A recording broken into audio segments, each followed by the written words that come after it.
this very important issue. Taxes, employment, and the church. Often we neglect these areas of our ministries, and when we do, it can have catastrophic consequences. So you should encourage yourself personally, because you've taken the time out to invest in your ministry in a significant way. This information is not designed to be the complete consultation regarding taxes and employment in your church. This is more of an overview of some particular areas. Throughout this presentation, I will remind you that particular advice and particular circumstances will require that you engage with a legal and or tax professional. Again, these are rather sensitive issues, and they're issues that require our attention, and so you should be particularly encouraged by the fact that you have made this investment. This is an important aspect of your ministry. Let's get going.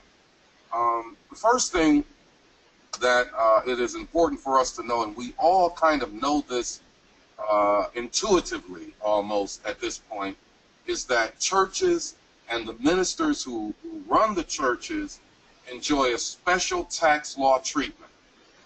That's because the United States government and society views the role of the church as unique, and it is a service that is provided to the public at large, and because this is a unique service that churches provide, it's a very public purpose, and because of that, the law gives them an exemption from taxes. Now, rights of the church, of course, are guaranteed by the First Amendment of the Constitution of the United States. Congress shall make no law respecting the establishment of religion, prohibiting the free exercise thereof. So we know that that protection exists, but there's also the protection which exempts churches from income tax. That's the rule. Churches, as a rule, are exempt from income tax. But there is a very important exception that it is important for us to understand. Any income that your church derives from a business unrelated to the church may be subject to tax. So churches, as a rule, are exempt. However, income derived from a business unrelated to the church may be subject to a tax. And, you know, the question becomes, where does this rule come from? The Internal Revenue Service has a code, Internal Revenue Code. You all are familiar with the section I'm going to reference. It's section 501(3). It states two things. One, that a church is an exempt organization from income taxes. And secondly, and equally as important, churches are exempt, and the contributions that people make to churches are tax deductible. That's what the 501c3 provision of the IRC, the IRC is the Internal Revenue Code, that is what it specifically tells us. A, churches are exempt. B, the contributions that individuals make to churches are tax deductible. And that is very important. As we all know, the incentive to contribute is often motivated by the fact that people can have their taxes or their contributions, they can have their contributions deducted. That increases the willingness of a lot of individuals and groups to give to churches. And as we all know, church in 2015 is a lot different than the church in, say, I would even go back as in the 1960s. Church has changed significantly. The donations have changed significantly. The employment churches is changed significantly. So seeking contributions in ways that are untraditional or non-traditional is something that all churches have to look at. Churches have to look at grant opportunities. Churches have to look at foundation giving opportunities, philanthropic, corporate. Churches have to find new ways to create new streams of revenue. And as those new streams of revenue are created, you have to be careful about your tax status, how you protect it and how you maintain it, and how you make sure that you're not falling outside of the exempt purposes of an organization. These are critical issues that have to be discussed not just once or twice, but every year. You should be reviewing your activities, you should be reviewing your contributions and the sources that they come from to determine if you are protecting and preserving your tax-exempt status. I would encourage everyone to make sure that these reviews happen with your finance team on a regular basis. Finance team and the leadership of the church. Now, the churches and the ministers who lead churches enjoy special tax law treatment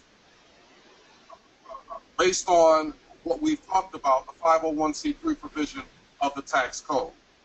This is what gets us to the exempt status that we hear so much about. It's the 501c3 code. So you'll hear me reference IRC a lot. IRC is Internal Revenue Code, period. You'll hear me reference. Now, for the purposes of tax-exempt status, a church in and of itself, because it's a church is exempt from taxes. To qualify for exempt status, and to tell the IRS you are a church, these are the criteria that you have to make sure are being met. Church must be organized and operated exclusively for religious, educational, scientific, or other charitable purposes. Our discussion, it must be organized and operated exclusively for religious purposes. The net earnings may not inure to the benefit of any private individual or shareholder. So this can't be a church where the design is to raise money for the sole benefit of an individual or a shareholder. This is another important part. No substantial part of its activity may be attempting to influence legislation or lobbying. We're going to discuss lobbying in more detail later, but no substantial part of its activity may be attempting to influence legislation. Next rule. Organization may not intervene in political campaigns. We're going to discuss the nuances of that a little later, because I know many of us have had politicians in our churches. Many of us have been involved in voter registration drives. IRC section 501c3 says organization is a church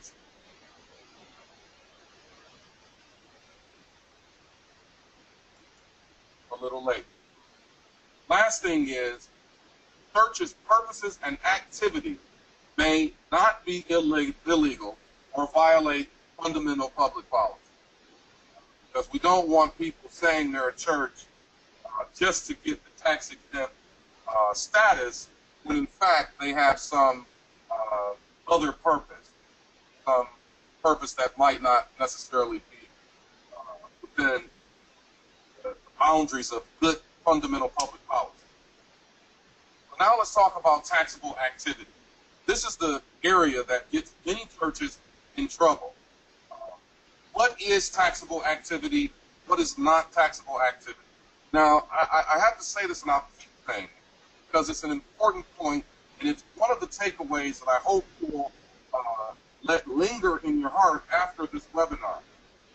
When you engage in activity of fundraising, of revenue generation, and those activities are outside of worship, you must consult with a knowledgeable legal and tax expert. Tax laws enacted by Congress, Treasury regulations, and court decisions, they're constantly changing. They're constantly changing. And so you need an expert to analyze these changes on a regular basis. Even as we conduct this lecture tonight, tax laws and court decisions, interpretations of those laws, ever evolving, always changing. This is why, going back to the earlier point, you want to make sure that you are conducting an annual review of your tax exemption status. Annual review of your tax exemption status. And if you're leading a church, you're serving in a financial capacity, you need to know the basic rules which govern tax exempt status. You should be equipped with that knowledge when we finish this webinar tonight. Now, one question that frequently arises regarding 501c3 status is whether or not, as a church, you need to seek a determination from the IRS. Many people believe that you have to seek a determination, that the IRS has to tell you that you're tax exempt. That is not true. That is not true. You are not required by law to file an application. You can choose to file an application and receive a letter determining your status, but please understand you are not required by law to file for that status. The fact that you are a church, you meet the criteria of a church that we just discussed. Criteria of a church being that you're organized exclusively for religious purposes, net earnings don't inure to any individual, no substantial part of your activity attempts to influence legislation, don't intervene in political campaigns, and the purposes and activity are not illegal.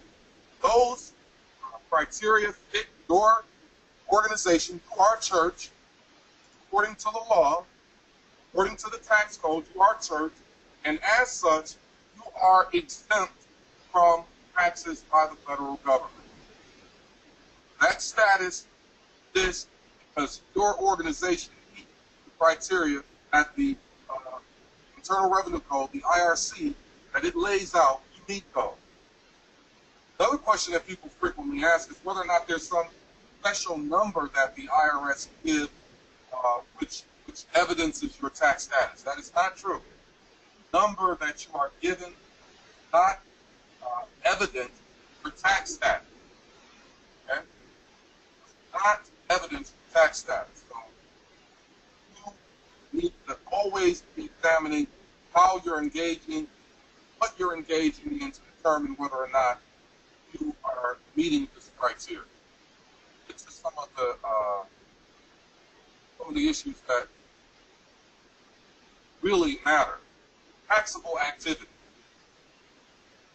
Again, qualify under the Internal Revenue Code 501c3, receive tax deductible contributions, and as we said, there are 5 basic purposes, 5 basic characteristics that indicate you are a church. See them here on the screen. Religious purposes, benefit, no benefit to an individual shareholder, not influence legislation, not intervene in political campaigns, and it's not illegal to violate fundamental public policy. And the reason I'm reiterating these rules is because it's very important that you understand these rules as you conduct your annual analysis of your tax exempt status. We cannot afford in this day and age for our churches to be attacked because of some failure where there's just simply a lack of knowledge. That's our goal. We want to make sure that we have the particular knowledge to keep our churches moving stronger than ever. Now, I'm sure that a number of questions are going to arise about this issue of not attempting to influence legislation, not lobbying. We need to be clear that lobbying or influencing legislation is expressly prohibited. It cannot be all an activity trying to influence legislation. You just can't do it. Not as a church. Now, you can get involved with issues which concern public policy. So, let's take an example. If the the issue of gay marriage is one that is frequently discussed in the general public, is frequently discussed in our churches or around our churches. And suppose your state has a law where they want to ban gay marriage. You cannot lobby to get that law passed. You cannot lobby. You cannot call legislators and say, this is the ABC Baptist Church, and we want to make sure that we are on record supporting this law which bans gay marriage. We want to make sure that you guys go into the chamber and vote to approve this ban. That's lobbying that is expressly prohibited. You should not be in your pulpit saying, brothers and sisters, I want you to go to the polls and I want you to vote to uphold that ban on gay marriage. Not be doing that, because that's lobbying, that's getting involved in a political campaign, and you are expressly prohibited from doing it. You say to yourself, well, how does the Internal Revenue Service, how can they possibly govern all of our churches at the same time? What usually happens is there is some audio recording, there is some video recording, there's some Facebook post, or it could be an individual who's in the audience at the time who reports this activity to the IRS, and that would prompt them to investigate. If they determine that you engage in political campaigns or lobbying, your tax status will be in jeopardy. Now, you can get involved with this in terms of educating the public on particular laws. You can conduct meetings, you can distribute educational materials, you can encourage people to go to the polls and vote, and do these things, as long as you're not trying to influence the way they vote. Now, what about the minister? The minister allowed to comment on political campaigns. The minister allowed to have voice as it relates to political issues. If the minister is going to get involved, the tax code requires that the minister distance himself and his opinion from the church. So the minister can get in the pulpit and say, my name is Bertram Marks, I'm the pastor of First Community Baptist Church. I'm going to express some views as an individual. The views that I'm expressing are not the church's views, these are my views. That is allowed. If the minister is going to publish a writing in a church bulletin, you always include the disclaimer that this is my view, this is not the view of the church, this is my view as a citizen, as a voter, not the view of the church. We are losing some of the audio. The audio is breaking up slightly, Dr. Marks. Okay, I will try to... okay, that's much better. I'll try to stay close to the screen so that I can be heard. Again, the minister can and always should distance himself from the church. He should make it clear that the views he's expressing are views of his own and not the church. That will cover you if there's a claim that you're involved in political activity or you're involved in a political campaign. So if there is a question about it, make sure that you have that disclaimer involved, because that will undoubtedly cover you. And you want to make sure that that disclaimer always exists. Now, if your church meets the requirements that you see on the screen, meet the requirements that you will see on the screen, then you are a tax-exempt organization according to the Internal Revenue Code. This does not apply to a religious organization like the Progressive National Baptist Convention. There are different rules for organizations than there are for churches. But so our focus is on the church, and if you meet the criteria that you see on the screen, then you have you should feel comfortable that you are a tax exempt organization. And remember, you don't have to ask the IRS to send you a tax exempt status letter. You don't need that. Many people think you do, but you don't. Okay? Now, there is something that causes some problems for churches, and that is the unrelated business income tax. And this unrelated business income tax, if you are engaged in certain activities, those activities are unrelated to worship, then you are subject to income tax, and you have to make sure that you get those income tax paid.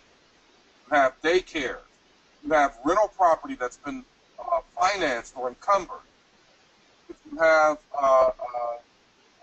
certain events that are fundraisers at the church, these activities may be unrelated to worship, and if they're unrelated to worship, you might be taxed. Here are a few examples that are on the panel that's up. If you're selling advertising in a church publication, you have a newsletter or your bulletin, and you solicit advertisers for your bulletin, that could be unrelated income, and it could be subject to tax. Excuse me. If you have publications or merchandise which are not directly related to religious service, you're selling it, that could be subject to tax. There's certain types of rental income, which is debt financed. By that we mean if you have property and you've taken a mortgage out on that property, debt financing, or there's another instrument on that property, some kind of encumbrance or lien, then the income that you get from the rental unit could be subject to tax. You're using a church parking lot because you're next to a stadium or you're next to a concert venue, and you raise revenue from letting people park in your lot, you could be subject to income tax. Once unrelated business income grows beyond $1,000 for the year, you need to file a Form 990-T. That Form 990-T, you've got to file it. If you're unsure what's an unrelated business activity, you've got to get a professional to come in and help you make that determination.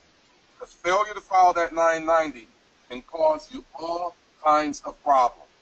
And we are seeing over and over again that churches are being attacked, again, for a lack of knowledge. They just didn't know any better. They didn't have the information. They weren't even aware that it was possible they could become taxed for any purpose at all. So that's why we want to make sure that we're very careful about the kinds of activities that we engage in, very careful about our reporting requirements. So you've got to have the professionals involved in your ministry from a financial and legal perspective to make sure that you're meeting these very important goals. I'm going to shift gears for now. If you have questions, then feel free to type those questions in. I'm sure that this information raises a great deal of questions because it's information that for some of us is new information.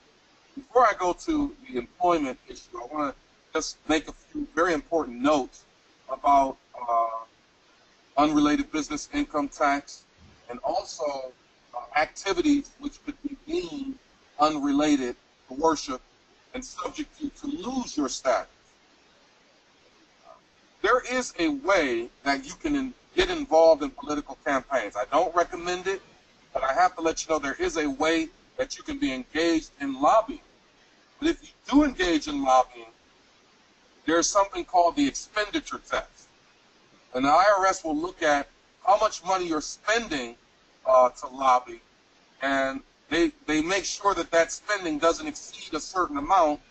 And if they're satisfied that it doesn't exceed a certain amount, then you fill out an IRS form 5768. And that 5768 form is something that lets the government know that you are engaged in lobbying to some extent, but you're engaged in it in a way that is acceptable under the tax code. I just want to let you know that there's not an absolute ban, but my recommendation to you is if you're going to get involved, make sure you get with a professional so you clearly understand the rules, and also make sure that that IRS Form 5768 is filed, and it's filed timely.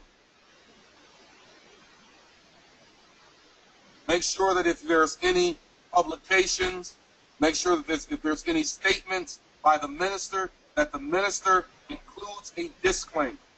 We just talked about what the disclaimer is. I don't speak for the church. I'm speaking as an individual. That way you don't jeopardize your tax-exempt status or your ability to receive tax-exempt contributions. Those are very necessary tools that are very beneficial to the church. And we don't want to see those tools be taken from us because we just not paid attention to the rules. So now let's shift gears and talk about employment as it relates to the church. We're also going to get to other topics as we move on, but this is a pretty important topic because this is where churches also find themselves in battles with taxing authorities like the IRS all the time. And one of the chief reasons that churches find themselves in this predicament is because they don't start the relationship with the pastor, the bishop, the minister, the leader. They don't start the relationship with an employment agreement. It is important that as a church, you have an employment agreement. You need an employment agreement because it should designate that the church will either withhold income tax and FICA, which is the Federal Insurance Contribution Act, if that's applicable. Federal unemployment tax, churches are no longer required to pay that tax. But you have to designate in this employment agreement how you're going to pay the leader, the pastor, the minister. That's going to save you a great deal of headaches if you ever find yourself dealing with the IRS over the issue of taxes and whether or not you should have paid them or withheld them. Having a clearly defined employment agreement saves you when you're dealing with the IRS. It lays out a very clear path for you and the pastor in the event there's a separation. And it also helps you to understand the rights and responsibilities of each party under that agreement. There is no harm in the minister who is called by God. There is no harm in securing the covenant with the church through an agreement. Covenant relationship between the pastor and God, that's between the pastor and God. Covenant relationship between the pastor and the church, there should be an agreement which reflects it so that everybody understands what the rights, roles, and responsibilities are. One of the things that the agreement should definitely have is a statement or an indication as to whether or not the church is going to withhold taxes or the church is going to issue a 1099.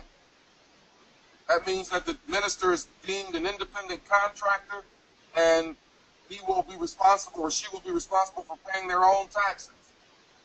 But the agreement has to designate one or the other. That is critical because we are seeing where this is getting churches into trouble on a number of fronts. The agreement also would have a designation regarding the housing or parsonage allowance. And these require special tax treatment. In some instances, the fair market rental value of a housing allowance can be deducted from the minister's income. So when you hire a minister or even an existing minister, a detailed explanation of the Self-Employment Contribution Act must be provided to the minister when they're hired. This is going to save you a great deal of headache, pain, and misery later. It's going to also put the minister in a good position as it relates to the payment of taxes. I'm sure that there are some who are probably on this webinar who can attest to having had to deal with the issue of a personal audit or had to deal with the issue of a tax requirement imposed by the IRS, something that they were unaware of, something that wasn't being done. So it's very important to make sure that we are observing these rules and taking care to make sure that we are creating agreements that no agreement can be ironclad, but in many instances there is no agreement between the church and the pastor at all. And so when questions are raised regarding taxes, whether they should have been withheld, whether they have been withheld, whether the minister or the pastor is an independent contractor, whether they're an employee, if you have a detailed employment agreement, it is going to go so far in helping to define these issues. Also, you want to pay attention, many of our churches, when the pastor goes out of town or when the pastor wants to go to a training, there's always an advance or sometimes there's a cash expense payment made to the pastor. This could also get you in trouble with the IRS. Advances for expenses must meet the IRS accountable reimbursement plan, or it will be treated for the pastor as income. And so you want to make sure that you have some kind of writing when the pastor is receiving a travel expense payment or registering for a conference or a plane ticket or a hotel. You need to have a writing which reflects what he's going there for. Well, let's just look at what we have on the screen. The writing should state that it involves a business connection, require the minister to substantiate the expenses incurred. That means that your pastor, your bishop, minister should have and submit an expense report when they travel. And it's not a complicated report, but it should detail that, the expenses and what they were for. Any amounts that were given to the minister that are over and above what he or she needed, they have to be returned. And your policy in your church should clearly say that. Because again, what we don't want is for money that you're giving to the pastor to cover expenses. We don't want the IRS coming back and saying, we're going to treat that as income. That would be damaging to the minister and could have negative effects on the church. Payroll taxes as a whole. If you have an employee in your church, with the exception of the minister and pastor or the bishop or the leader, because there are certain rules that apply to the leaders, ministers. But if you have other employees, if there's a secretary, there's a maintenance person, if there's somebody who does the lawn, if there's somebody who does the cleaning, and they are paid by the church, then you need to make sure that they are subject to regular income tax withholding. If they're not subject to withholding and they're independent contractors, you have to make sure that you're issuing them a 1099 at the end of the year. If you don't do it, it could cause some serious consequences with the IRS, including audits, fines, penalties, and you could lose your tax-exempt status. And that's absolutely what we don't want to happen. We do not want our churches to lose the tax-exempt status because it is vital to our ability to attract donations. The fact that people can donate and those donations are tax deductible helps the church. The fact that the church doesn't have to pay an income tax on the revenue it generates helps the church. We don't want to lose that status. We want to do everything we can to preserve that status. So if you have employees, please seek legal and tax expert help to determine what are the withholding requirements and the actual withholding that needs to be done. It is essential to making sure that your ministry is protected and you're preserving this excellent tool that has been provided to us in the form of a tax exemption. Now, there's certain things that will trigger an audit. And, the IRS code actually tells us, Section 7611, sort of the parameters of an audit. And if a high-level Treasury Department official reasonably believes, based on a written statement of the facts and circumstances, that an organization may not qualify for an exemption or may not be paying tax on an unrelated business or other taxable activity, that is the belief of the treasurer, then they can activate an audit of your church's finances. And again, unrelated business activities, you want to make sure that you're monitoring whatever your church is involved in, you're monitoring that activity, because you don't want to lose your status just based on you trying to increase the revenue of the church, because that's something that we all have to do. But you just want to be careful that you don't trip the wire that causes the church to be subject to an audit. Now, again, I want to stress and emphasize that I'm giving you a very fast overview of very sensitive issues. These are very sensitive issues.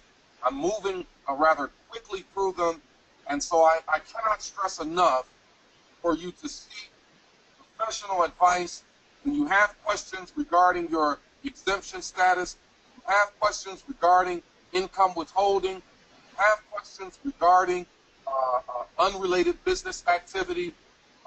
Please make sure you consult with the professionals who can give you a detailed, expert opinion, because although this is valuable information you're getting now, it scratches the surface and it cannot address your individual circumstance, because each individual circumstance is different. You want to make sure that you're reaching out. And we're perfectly equipped here at Litigation Associates to assist you or recommend someone who can help.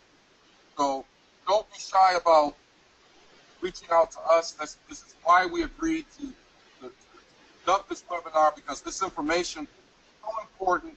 And in our practice, we are advising and counseling numerous churches and religious organizations on these issues on a regular basis. And there has been a lot of aggression that is coming from the halls of Congress. There's a lot of aggression coming from certain business individuals with influence. They're developing some resentment about the amount of exemptions that churches and religious organizations receive. And so that has prompted some very serious investigation.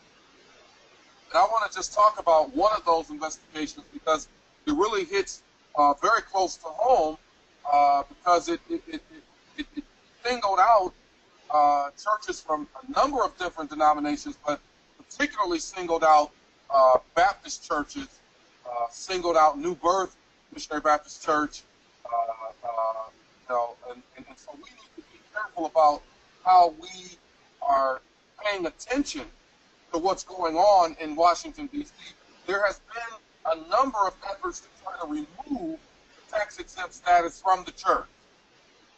Again, there's a lot of envy, a lot of jealousy, a lot of disdain for the fact that churches receive this exemption, and there is an attack on the church, a very real attack.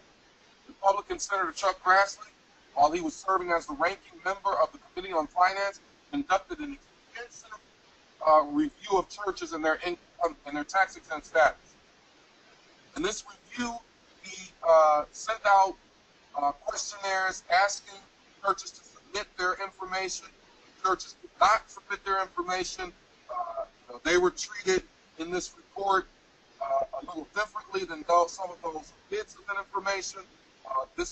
Many of the churches who were contacted by the Grassley investigators felt that it was very intimidating. In his report, he indicated to Congress that he had substantial concern about the use of tax-exempt status by churches to avoid what he called avoid taxation.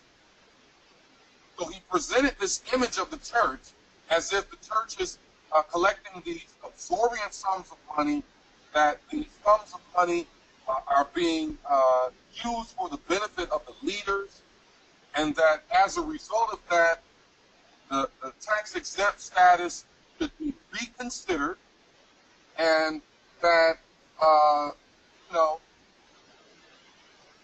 churches should not be allowed to continue to hold this exemption. Now, this Grassley report is a sign of things to come for the church. Many lawmakers and ordinary citizens have developed a contempt and an envy over the tax-exempt status of the church. They've developed a contempt and envy over the lifestyles of the leaders of the church, and they are launching these attacks to try to change how the federal government views the church and how the federal government views the church's tax-exempt status. And we need to be prepared for this attack, because we don't want to see the kingdom diminish because there are laws, rules, and regulations that we simply did not take the time to engage with a professional to protect this sensitive and important part of our ministry. We must be good stewards of these protections, these tools that have been afforded to us. And if we don't have annual review, if we don't seek professional legal and tax advice, if we don't create employment agreements, if we don't create internal examinations of how we are withholding, if we are withholding, if we don't do these things, we are not being good stewards of a very effective tool that allows us to finance ministry all over this great country. We want to make sure that we are as engaged as possible on protecting and preserving our tax status. And our final slide is just a few of, sort of let you know where you are. And if you answer any of these questions, no, or I don't know, then I am recommending that you seek the services of a legal and tax professional right away. And engaging the services, the first step is just asking for a consultation, asking for a professional to look at your church, examine how you're doing business, and offer you an opinion as to whether or not there are significant changes you need to make. So the first question would be, do you have an employment agreement with the pastor? If you answer no or I don't know, be engaging professional help to turn that around. Have we discussed income taxes with our pastor, and does our agreement with the pastor discuss taxes? Well, if you don't have an agreement, we know that the answer to this question is no. If you do have an agreement, take a look at it and see if there's any discussion in the agreement about taxes, or look through your minutes, the minutes of your meetings, and determine whether or not the issue of taxes has come up. Next question, do we have a policy on what activities constitute taxable versus non-taxable activity? You should have a policy in your policy and procedure manual, which you should have, and that way when questions come up regarding whether or not you violated your tax-exempt status, you have a hard copy of a document that you can show the IRS, that you can show them to say, no, we know what our policy is, we have not violated, here it is in black and white. That goes a long way in demonstrating that you have not violated IRS regulations. So do you have a clearly defined policy on how you deal with political candidates in elections? And does that policy should keep you in compliance with the IRS regulations? Again, if someone reports that you violated the rules regarding not being engaged in political campaigns, it always helps when you have a policy that's written that you can pull out and show to someone to say, here is the policy regarding political candidates and elections. We follow this policy on a regular basis. We discuss it. That always helps. Next question you should ask yourself is, do we as a church publish materials that might jeopardize your 501c3 status? You have materials that answer no, I don't know, or answer Yes, we have materials, but we don't know if they violate. You need to take a look at them. You need some professional help so that you can make sure that you're in compliance. We have separate governance for our taxable activity. How are you staying current on IRS regulations? Another great question to ask is, do you provide a parsonage or a housing allowance for your minister? If so, how is the allowance for parsonage treated for tax purposes? You need to know that.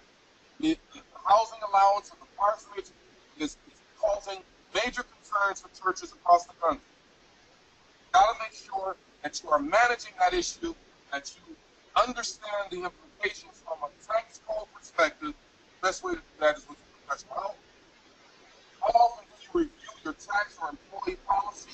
First of all, you have to have those policies. You have to, have those policies in order to make sure that you're reviewing them. So please make sure that you take a look at these questions.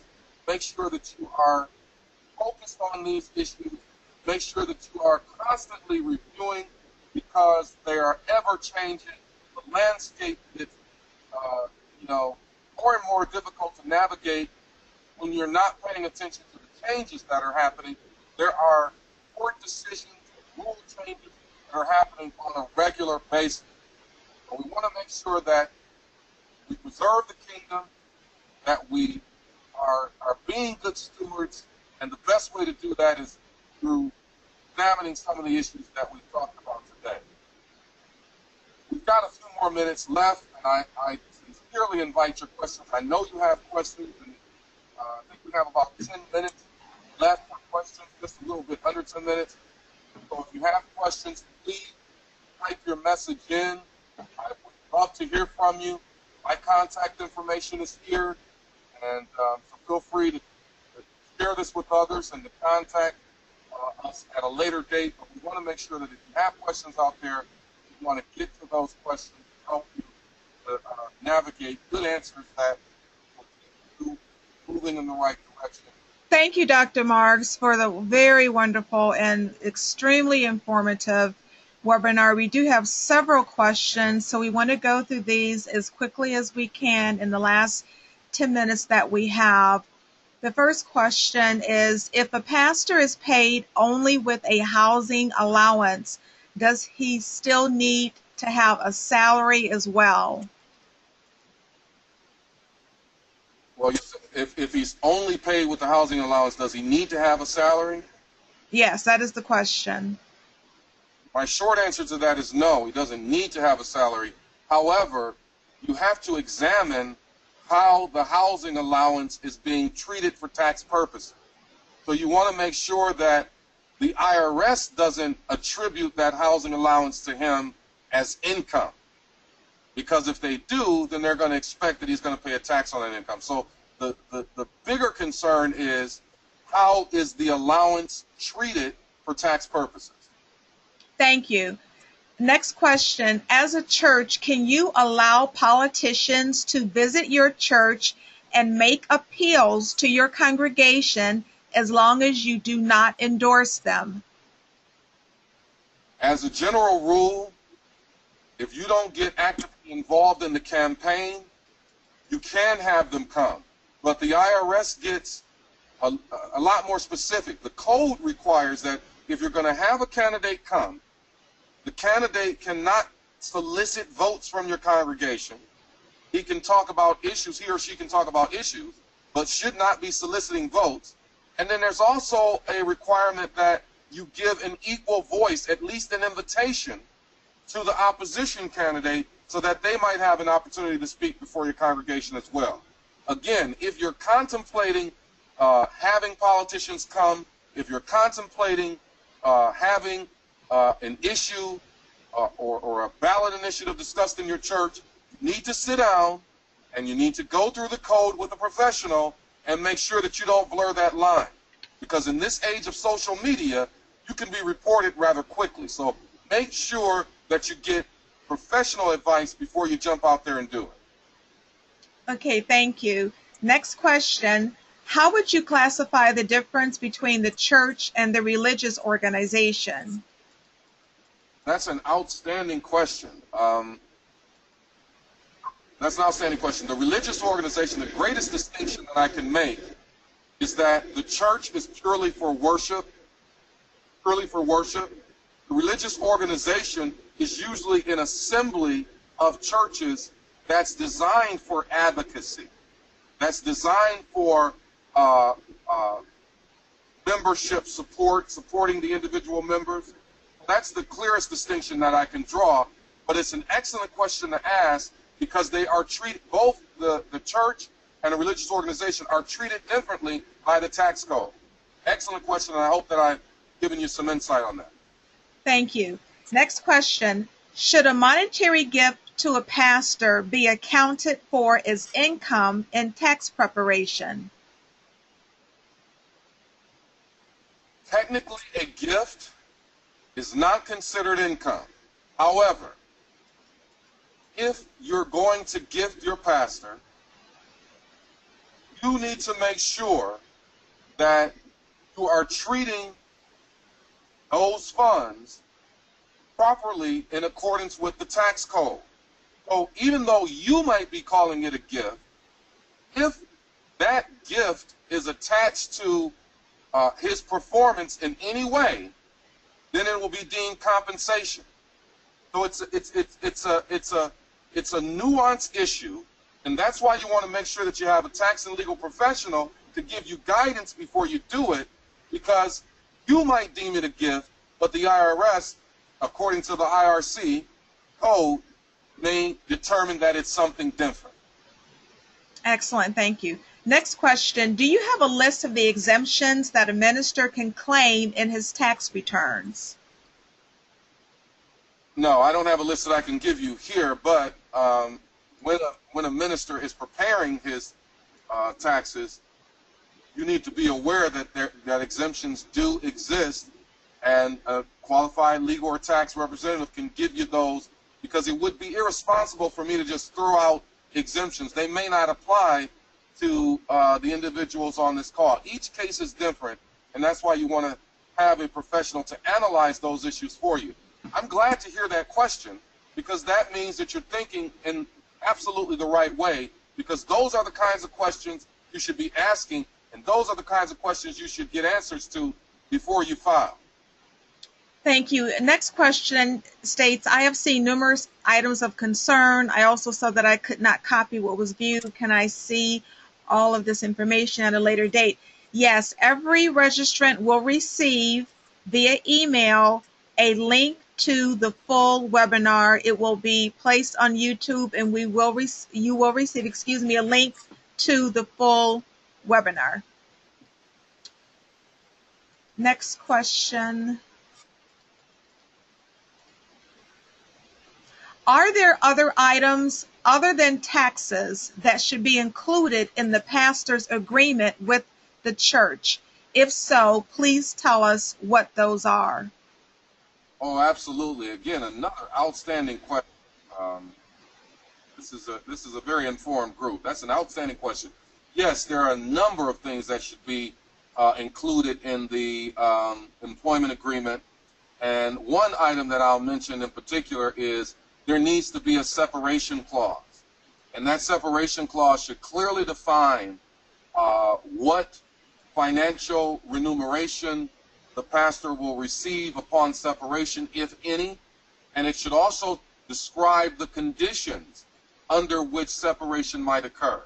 So that will save the church so much down the line that you want to make sure you have that provision fully included.